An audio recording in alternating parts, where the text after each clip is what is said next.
So, welcome, dear students and viewers. Today, we are discussing some question answers of the chapter Equality, which has been taken from the class 7th subject SST.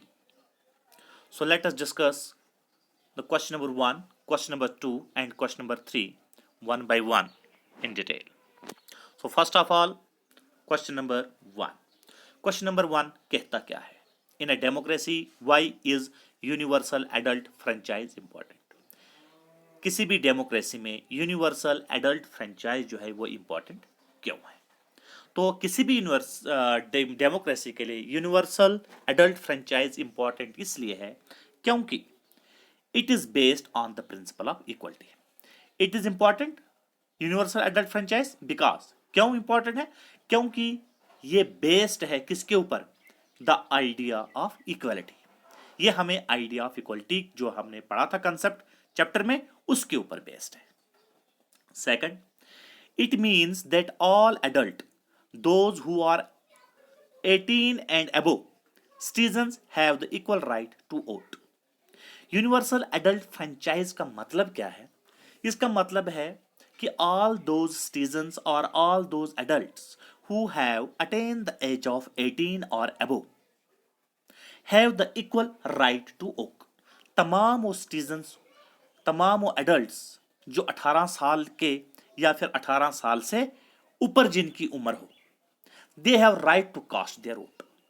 उनको यह हकूक दिया गया है, उनको यह right दिया गया है कि वो अपना वोट कास्ट कर सकते हैं. Last, it do not discriminate on the basis of social or economic background. ये जो है चाहे वो सोशल या इकोनॉमिक बैकग्राउंड के बेसिस पे देखा जाए किसी के साथ कोई डिस्क्रिमिनेशन नहीं करता है. Last, it is an important aspect of democratic society. और ये जो यूनिवर्सल एडल्ट फ्रेंचाइजी आइडिया है ये किसी भी डेमोक्रेटिक सोसाइटी के लिए जो है एक इंपॉर्टेंट एक एसेंशियल एस्पेक्ट है. So that is the all about question number 1. Now let us discuss question number 2. What is question number 2? Question number 2 कहता है, read the box on article 15 and state two ways in which this article address inequality. आपकी text book में एक box last page पे दिया हुआ था first chapter में. उस बॉक्स में जो है आर्टिकल 15 के रिलेटेड कुछ लिखा था. कहते हैं उस बॉक्स को हमने पढ़ना है और फिर हमने ये बताना है कि कोई से दो ऐसे वेज बताने हैं in which this article addresses inequality, जिससे हमें ये पता चले कि ये जो आर्टिकल 15 है इन इक्वालिटी को एड्रेस करता है. सो इसका आंसर क्या है? Article 15 in democracy of constitution prohibits discrimination on ground of religion, race, caste, sex and place of birth. कहता आर्टिकल 15 जो है द डेमोक्रेसी ऑफ कॉन्स्टिट्यूशन में ये किस चीज को प्रोहिबिट मतलब किस डिस्क्रिमिनेशन को जो है रोकता है? ऑन द बेसिस ऑफ किसी भी बेसिस पे, चाहे वो रिलीजन बेसिस पे हो, रेस, कास्ट, सेक्स या फिर प्लेस ऑफ बर्थ. तो ऑन दैट बेसिस किसी के साथ किसी भी किस्म का जो है डिस्क्रिमिनेशन नहीं होना चाहिए. ये उस बात को प्रोहिबिट करता है. This is all about the article 15. Now let us discuss the two ways in which this article address the inequality. अब वो कौन से दो वेज हैं जो इनइक्वालिटी को जो है एड्रेस करता है ये आर्टिकल? तो यहां पर नीचे दिए हुए हैं. First, it suggests states not to discriminate against any citizen. ये आर्टिकल 15 जो है स्टेट्स को क्या सजेस्ट करता है?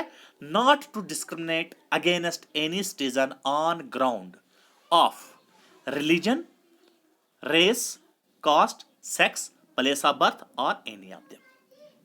सो article 15 suggest the state not to discriminate against any citizen.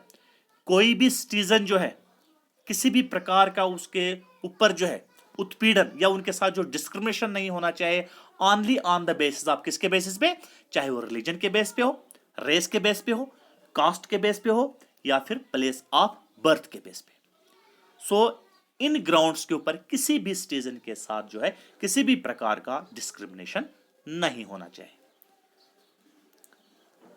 Next point कहता है no citizen shall be subject to any disability, liability and restriction on grounds of only religion, race, caste, sex, place of birth और any of them. और कोई भी citizen जो है shall not be, उसके ऊपर कोई डिसेबिलिटी हो या लाइबिलिटी हो या उसके ऊपर कोई भी रेस्ट्रिक्शंस को इंपोज नहीं किया जा सकता है on the basis of only religion, caste, race, sex, place of birth और any of them. So these are the two ways in which the article 15 addresses the inequality. तो ये था question number 2. Now let us discuss all about the question number 3. Question number 3 क्या कहता है? In what ways was Om Prakash Valmiki experience similar to that of Ansari? तो ये जो chapter जो है जिसमें कि आपने डिटेल में पढ़ा होगा कि वहां पर इस इक्वालिटी को डिफाइन करने के लिए इनइक्वालिटी कि किस प्रकार से हमारे समाज में on the basis of caste, colour, creed या रिलीजन कि बहुत सारे ऐसे ग्राउंड्स हैं या बेसिस हैं जिनके बेसिस पे लोगों के साथ उत्पीड़न या उनके साथ डिस्क्रिमिनेशन किया जाता है। तो आपकी टेक्स्ट बुक में 2 एग्जांपल्स दी हैं। एक एग्जांपल दिया है ओम प्रकाश वाल्मीकि का, जो कि एक दलित राइटर मतलब एक नीच जाति का एक राइटर होता है, एक स्टूडेंट होता है जिसने अपने बारे में व्याख्या दी है कि जब वो स्कूल में पढ़ता था तो किस तरीके से उसको जाति के बेसिस पे उसके साथ भेदभाव किया जाता था। दूसरी एग्जांपल है अंसारी जो है एक मुस्लिम कम्युनिटी से बिलोंग करता है, तो किस तरीके से उनके ऊपर रिलीजन के बेसिस पे उसके साथ भेदभाव किया जाता है।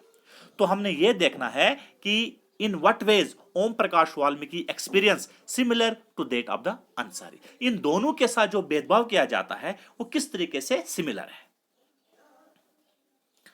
सो आंसर क्या है?